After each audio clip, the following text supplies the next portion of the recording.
ketika diberikan target di depan kita, ya oke-oke saja gitu. Tetapi saat deadline,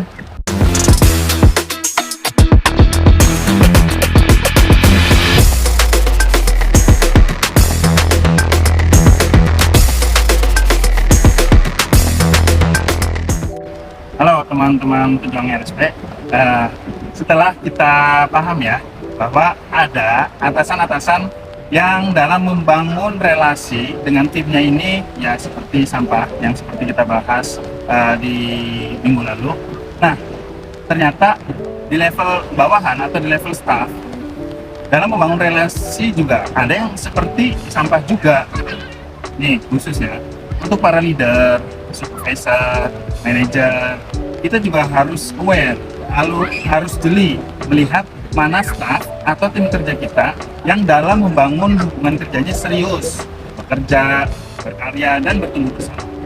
Nah, yuk saatnya belajar bagaimana menjadi staff atau tim support yang mendukung satu kesatuan dalam sebuah tim di departemen atau divisi kita. Sehingga hubungan kita di suatu divisi atau dalam satu hubungan adalah hubungan yang sehat. Oke ya, mulai kita bahas. Yang pertama, ini staff ini iya-iya aja, tapi target tidak pernah selesai. Ya kan? Teman-teman, ketika seorang leader merekrut sebagai staffnya, dalam benak leader itu ya untuk membantu pekerjaan mereka. Pekerjaan yang dimaksud ya pekerjaan di divisinya gitu. Ada target yang harus dicapai dari atasannya lagi, dan ada plan-plan yang harus selesai, dan harus diselesaikan gitu. Ketika diberikan target di depan kita, ya oke-oke saja gitu. Tetapi saat deadline sudah datang, pekerjaannya itu nggak selesai. Tapi saat proses juga tidak menyampaikan kendala atau masalah yang dihadapinya. Nah, ini membahayakan target organisasi, apalagi dia punya 1000 alasan kalau targetnya tidak tercapai. Nah, ini bisa jadi indikator paling awal bagaimana kita mereview, mengevaluasi tim atau staf kita. Atau ciri-ciri, ini merupakan ciri-ciri dasar dalam membangun hubungan yang nggak sehat. Gitu. Kedua, staf kita suka ngomongin jelek atasannya di depan orang lain, baik di teman-teman sesama divisinya ataupun di divisi orang lain. Pokoknya ngomong jelek lah. Nah, ini masalahnya.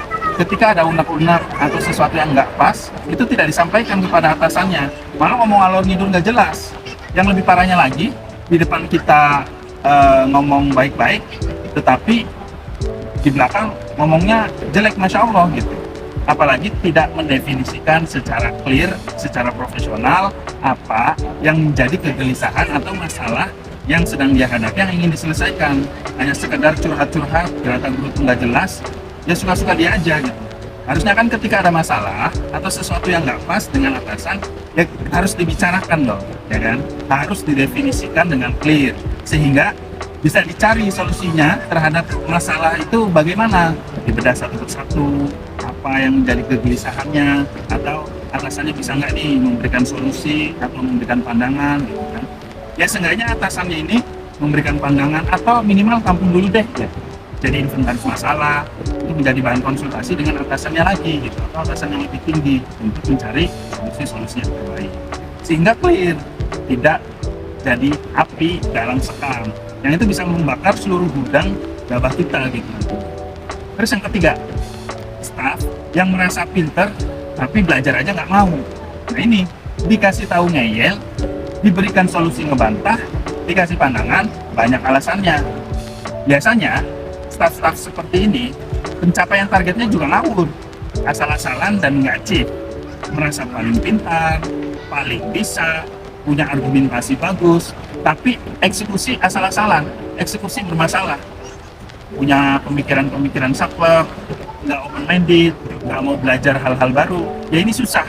Staff seperti ini agak berat ya untuk di development, apalagi bisa naik posisi. Karena faktanya semakin tinggi posisi seseorang, semakin banyak ilmu yang harus dia kuasain dan dipelajari. Kalau udah close mindset, ya bakal stuck di situ-situ aja. Oke, yang keempat, staff yang hubungannya sampah dengan atasan adalah mereka yang tidak mengingatkan atasannya kalau keliru atau melanggar prinsip-prinsip yang sudah disepakati. Ya memang, terkadang namanya atasan juga manusia, sama-sama punya salah, bisa lupa, bisa miss, atau hal-hal lain yang terlewatkan. Sebagai tim yang ada di bawahnya, kita wajib mengingatkan. Bukan berarti kita sebagai staf tidak berhak menegur atasan atas kesalahan-kesalahan mereka yang mereka lakukan gitu loh. Justru kita sebagai staf mengingatkan apa yang kita lihat tidak benar itu tidak dilihat oleh atasan. Staf-staf yang nggak aware, tidak peduli dengan atasan yang berbuat salah, ini bisa jadi bumerang dan bom waktu buat dia sendiri. Cepat atau lambat, dia bisa merasakan dampak dari atasan yang ngawur. Diajak korupsi, mau nyiasatkan aturan perusahaan, ayo jalan, gitu kan. Ngakalin sistem aja. Nah, staf-staf seperti ini bisa menjadi musuh nyata di kemudian hari dan bakal musuh kita dari belakang suatu saat. Hati-hati dengan staf seperti ini. Ini yang terakhir, staf yang tidak bisa bekerja sama dengan tim lainnya. Oke, teman-teman pejuang RSP, mau nggak mau ya sedikit banyak namanya juga organisasi. Sekecil apapun pasti membutuhkan kerjasama, kolaborasi, ya begitupun perusahaan, apalagi perusahaan, ya kan? Staf-staf yang baperan ketika interaksi dengan orang lain, atau staf yang tidak mau mendengar nasihat atau staf yang tidak mau mendengar karena ada alasan masalah komunikasi dia gitu kan, atau staf yang nggak mau belajar cara untuk berkomunikasi, kerjasama, dan kolaborasi. Nah ini agak berat, benar-benar lumayan agak susah. Kenapa? Ya karena dalam satu ruang lingkup pekerjaan, ya isinya ya pasti interaksi, kolaborasi, kerjasama. Tidak terlepas itu juga di organisasi. Kalau kita punya staf yang seperti itu, ini agak berat nih dalam menjalankan organisasi. Oke, baik teman-teman pejuang RSP, jadi bagaimana cara kita apabila kita punya atasan atau staf yang cara membangun relationship-nya, relationship tadi. Ya, pada saat kita menjadi atasan, kita berusaha sebaik mungkin agar menjalin hubungan menjadi lebih sehat, seperti memberikan goals yang clear pada staff, gitu kan, melakukan monitoring dan feedback yang positif, memfasilitasi ruang untuk belajar dan bertumbuh tim. Ya kita sebagai atasan juga bertanggung jawab penuh atas jabatan dan konsekuensi yang ada di jabatan tersebut. Begitupun saat kita menjadi staff, ya kan, harus membangun hubungan yang sehat juga dengan atasan kita.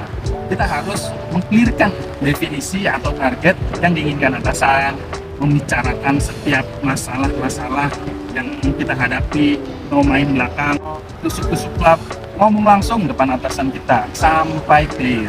Lalu mendefinisikan keinginan ruang pertumbuhan kita mau improve apa, mau bisa apa, mau belajar apa, ya sampaikan saja kepada atasan, nggak usah sungkan-sungkan.